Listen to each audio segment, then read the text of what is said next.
Assalamualaikum warahmatullahi wabarakatuh. Salam sejahtera bagi kita semua. Sebelumnya, saya akan mengucapkan terima kasih kepada yang terhormat Bapak Muhammad Ali Tamrin MSy.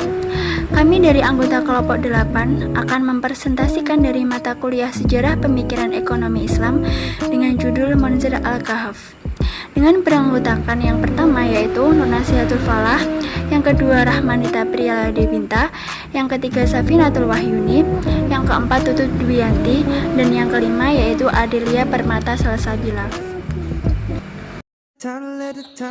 Biografi. Beliau lahir pada tahun 1940 di Damaskus, ibu kota Suriah.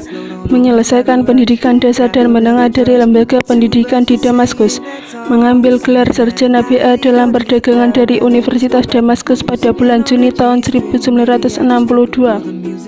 Pada tahun 1967 mencapai diploma tinggi dalam perencanaan sosial dan ekonomi dari PBB Lembaga Perencanaan di Suriah. Tahun 1968 menjadi akuntan publik yang bersertifikat di Suriah. Bulan Maret tahun 1975 mendapat gelar PhD di bidang ekonomi mayor pengembangan mata uang dan ekonomi di University of Utah, Salt Lake, kota Utah. Dikenal sebagai seorang ekonom terkemuka, konselor, dosen dan pakar syariah serta hukum-hukum Islam. Jenjang karir Monzer Al-Kahf tahun 1962 sampai 1963 menjadi instruktur dari School of Business University of Damascus, Suriah. Tahun 1963 sampai 1971 menjadi auditor dari Kantor Audit Negara Pemerintahan Suriah. Tahun 1971 sampai 1975 menjadi asisten dosen pengajar ilmu ekonomi di Universitas Utah. Dari tahun 1974 sampai 1999 menjadi anggota dari American Economic Association. Tahun 1975 sampai 1981 menjadi Direktur Keuangan di Masyarakat Islam Amerika Utara dan manajer zakat dana nasional serta koperasi dana Islam bagi umat Islam di Amerika Utara. Tahun 1980 menjadi salah satu anggota pendiri Association International Economic Islam dan Asosiasi Muslim Ilmuwan Sosial dari Amerika Serikat dan Kanada. Selanjutnya tahun 1985 sampai 1999 Dr. Kahf menjadi peneliti ekonomi. Tahun 1989 sampai 1991 Dr. Kahf menjadi kepala divisi. Tahun 1995 sampai 1999 Dr. Kahf menjadi senior research ekonomis penelitian Islam dan lembaga pelatihan dari Islamic Development Bank atau IDB di Jeddah, Arab Saudi. Mulai tahun 1999 sampai sekarang bekerja sebagai konsultan, trainer dan dosen perbankan syariah, keuangan dan ekonomi serta memiliki praktik pribadi di California, Amerika Serikat. Karyanya pada tahun 1978 menerbitkan buku tentang ekonomi Islam yang berjudul The Islamic Economy: Analytical Study of the Functioning of the Islamic Economic System. A Contribution to the Theory of Consumer Behavior in an Islamic Society, Cairo, 1984. Principle of Islamic Financing, A Survey with Taqiyullah Khan, IDB 1992. Zakah Management in Some Muslim Societies, IDB 1993. The Calculation of Zakah from Muslim in North America, Federaliga Indiana 1996. Finance and Development in Islam, IDB 1996. The Demand Side of Consumer Behavior in Islamic Perspective.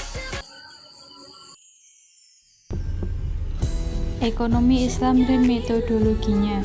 Literatur Islam yang ada sekarang mengenai ekonomi mempergunakan dua macam metode, yaitu metode dedukasi dan metode retrospektif.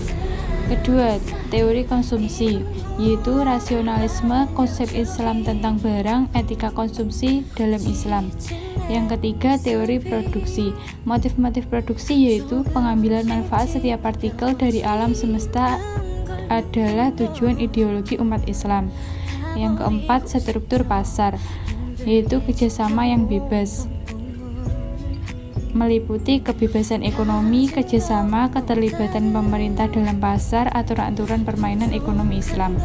Yang kelima, teori moneter makro, yaitu zakat, riba, bunga, sewa, dan modal. Modal digunakan sebagai bahan baku yang digunakan untuk memproduksi barang-barang lain dan jasa-jasa. Sewa menyewa menunjukkan harga modal, atau singkatnya dispensasi modal yang dipakai dalam produksi. Sedangkan bunga merupakan kewajiban yang dipikulkan kepada modal. Al-Harith adalah mekanisme Islam untuk menggunakan aset-aset tersebut menjadi faktor-faktor produksi dengan kegiatan kerjasama antara pemilik aset-aset tersebut dengan sistem bagi hasil, uang, dan otoritas moneter. Hukum Islam menyatakan bahwa segala sesuatu yang menjadi kepentingan masyarakat luas tidak boleh diserahkan hanya kepada sejumlah orang saja. Lanjutan dari pemikiran Monsir Al-Kaf. F. Struktur kredit dan keuangan Islami. Dalam sistem kredit dan keuangan Islami, bank-bank komersial memiliki hak istimewa untuk meminta deposito dan harus beroperasi berdasarkan cadangan 100%. G. Hutang negara dan pasar uang. Hutang negara di sini adalah tuntutan-tuntutan jangka pendek dan jangka panjang terhadap pemerintah yang tidak terwakili dalam sarana tagihan-tagihan pembayaran, yakni termasuk penetapan nilai tukar. H. Berfungsinya sistem moneter. Harta yang tidak produktif akan habis termakan zakat. Keputusan berinvestasi dalam bentuk kerjasama antara dua orang pelaku ekonomi, yaitu pengusaha dan pemasok dana. Prinsip tanpa bunga terletak dalam keterikatan antara pilihan konsumsi dengan harapan-harapan investasi dan sukarela, dan Al-Haqdul Hasan tidak diatur dengan sistem ekonomi Islam. Selanjutnya, 6. Kebijakan ekonomi. Tujuan kebijakan ekonomi antara lain maksimalisasi tingkat pemanfaatan sumber, minimalisasi kesenjangan distributif, dan pelaksanaan aturan-aturan permainan oleh unit-unit ekonomi. Alat-alat kebijakan ekonomi antara lain pengelolaan nilai tukar dan pengelolaan kredit tanpa bunga dengan dana zakat. Alat-alat fiskal yang terdiri atas pemungutan dan pengeluaran pajak, macam-macam transfer dan subsidi. Alat-alat distribusi zakat melayani dua tujuan distributif, yaitu redistribusi penghasilan di antara orang-orang fakir miskin dan pengalokasian dana zakat antara konsumsi dan investasi, dan pelaksanaan penyesuaian hukum dengan standar-standar moral, yaitu peradilan dan hisbah. Baik teman-teman, kesimpulan materi presentasi pada kali ini yaitu dasar pemikiran Monsir Kaf adalah Al-Quran dan Hadis. Dasar inilah yang menjadikan beliau menawarkan kepada masyarakat muslim agar dalam kegiatan ekonomi negara dikembalikan kepada prinsip Al-Quran dan Hadis. Pemikiran beliau mengarah kepada pencapaian keadilan sosial, ekonomi, dan teori-teori yang terperinci. Adapun pemikiran beliau menitik beratkan kepada zakat dalam berbagai bentuk, supaya suatu negara memiliki kesejahteraan masyarakat dengan terpenuhnya kebutuhan kehidupannya. Sekian presentasi dari kelompok kami. Kami dari kelompok 8 mengucapkan terima kasih atas perhatian teman-teman semua. Wassalamualaikum warahmatullahi wabarakatuh.